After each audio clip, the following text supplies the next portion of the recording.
It's like, you know, this is literally the terminology of the art of literally spiritual and guerrilla warfare. Because if heaven already broke out in heaven, then it's just a full manifestation to be completed here.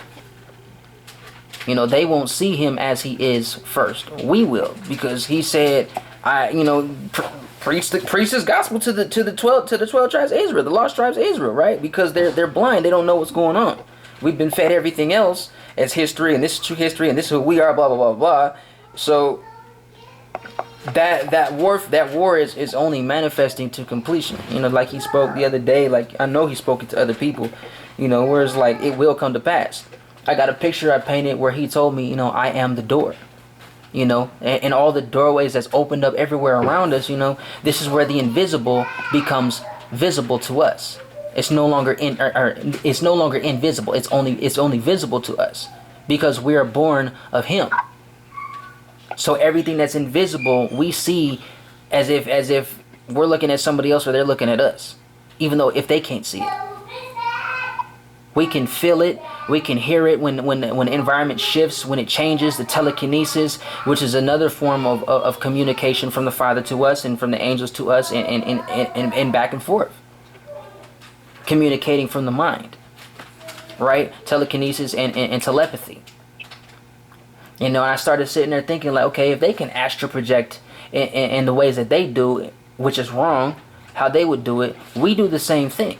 But how we do it is like when you got, okay, John and everybody that was caught up in a vision, right? And they were taken to certain places. That's astral projection. That's literal teleportation. When you leave the body and you're transported to somewhere else. Different country, different city, a completely different time. While you're still in this body in this time, both in and inside, outside of time. Because if we're seated in heavenly places with him, we have authority and the power that was given to us by birthright, rebirth, right? To literally a reconciliation, restoration, to literally go in and out just like that of the angels do, right? Because Adam and Eve when they were created as the angels were, literally. Which is the same thing where he says, go back to the beginning, right? I declare the end from the beginning. Okay, so looking at the beginning, they were already as the angels were. B'nai Elohim, or Elohim, the children of heaven. So all that stuff, just going back to what you said, is just that repetitive cycle right there of confirmation, where it's like, I mean, that's basically the whole totality of this movie. But like really, really showing and pinpointing like, no, they said this and they said this and they try to show you like this, but this is actually what it looks like. This is actually what it says, and this is actually how you do it. Because a lot of people, I've noticed a lot of people are doing certain things that are actually right, and they don't have any clue that they're doing it right. For example, you have mothers that are at home taking care of their children, and they dread it. You're doing something right. You're actually obeying what the Father said. The women are supposed to train or bring up the household, right? And the children are supposed to show piety at home. He said, train up your child in the way that they should go, and when they get old, they will not depart from it. You're actually in the will of the Father. But circumstances and rules and regulations of what man says, that's why he said doctrines of demons and doctrines of men. Forsake the traditions of your forefathers.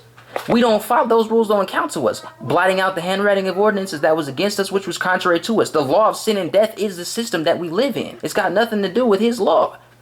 His word is our life and our delight. Psalm 119 and every other, Exodus 20, 1 through 17. Paul quotes it. Peter quotes it with the food laws. Like it's all the same thing.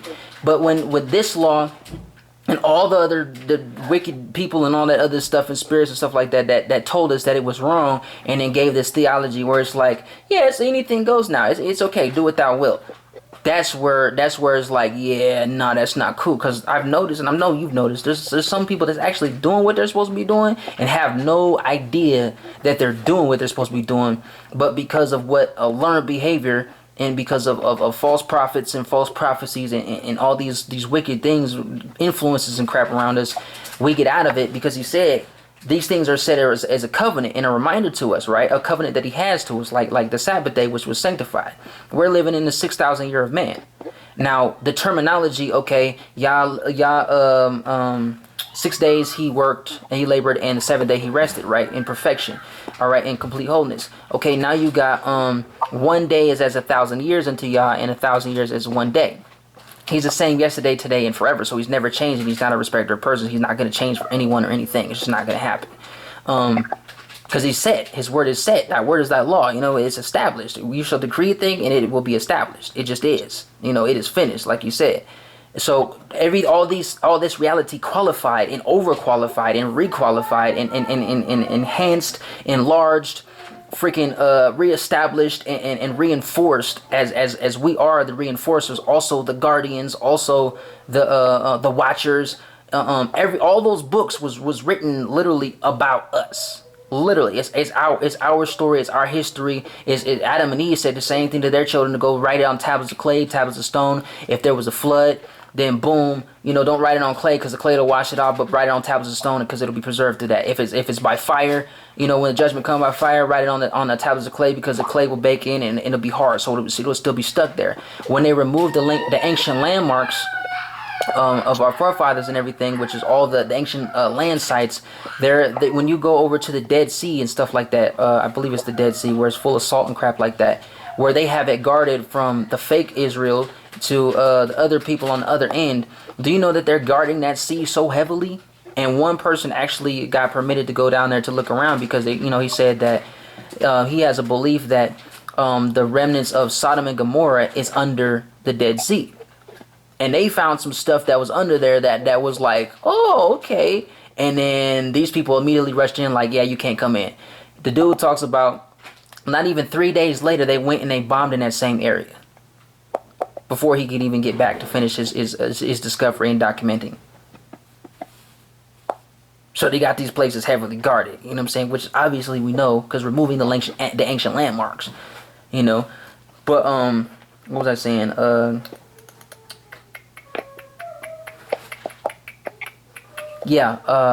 What was the name of the dude, the guy that he held off all those soldiers? It was one person, and he stood his ground. He was holding off like some odd amount of soldiers and stuff like this off of one guy. Like this guy was a freaking warrior. I forget it. I got it in my notes somewhere, but I was trying to remember his name exactly. But like, I don't know, man. Like. Just looking at that, you know, I believe even that movie itself, like it may have its, you know, jacked up meanings and stuff like that, but to the point where at the end, the most unlikely and unsuspected person, you know, even these things are literally saying like it is us, the ones who are unworthy, you know, or as deemed or in that thought and just, you know, projected as, you know, they don't know nothing, or they're just just weaklings, blah, blah, blah, but, you know what I'm saying, but the most craftily, masterful people, you know what I'm saying, in certain things like this.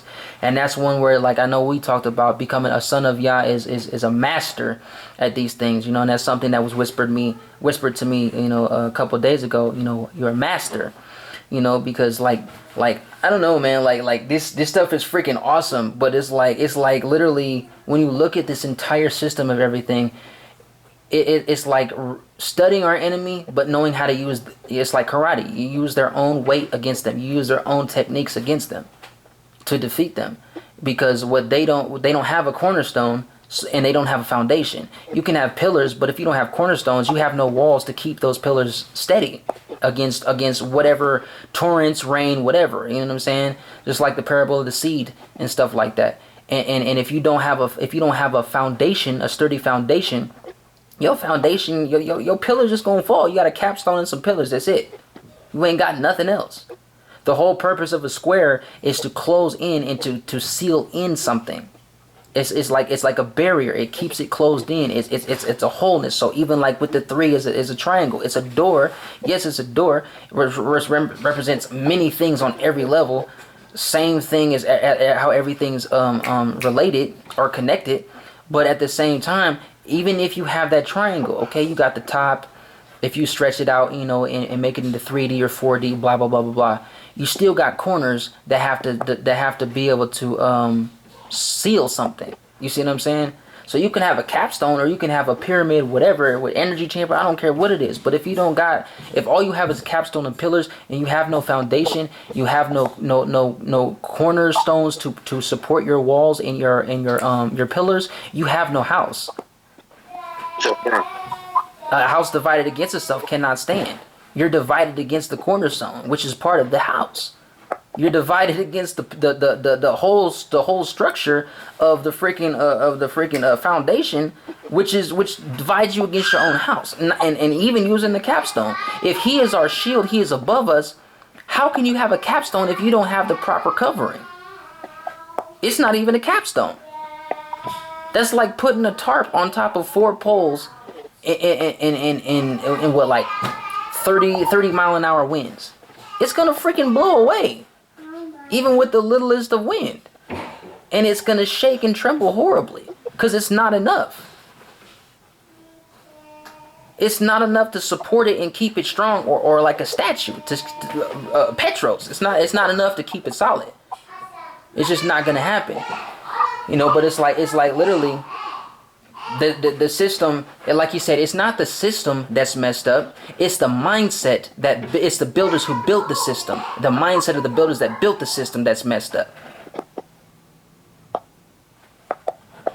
Because we realize the original system, which is Yah's word, which he is, there's nothing wrong with it. It's perfect. It's flawless. It's absolute. It's sovereign. It's supreme.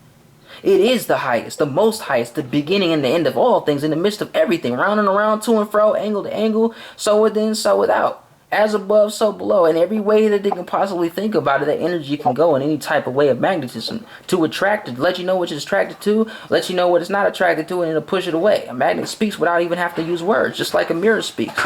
A mirror doesn't know it's a mirror until it sees a reflection of something in it, but you have to have light to see that reflection, otherwise it doesn't even know it's there. And that's us, literally. Man, know thyself. How can you say that you know Yah and you don't even know who you are? Amen. So that's literally what this movie is. And right now, I need you to say something because I'm recording this as we're going, because this is going to be part of that. Hey, you Hallelujah. You taking it there. So I'm actually just sitting here smiling that you're clear with. I know that the Most High has directed. I mean, and I mean, because that's certainly a remnant work. Man, it's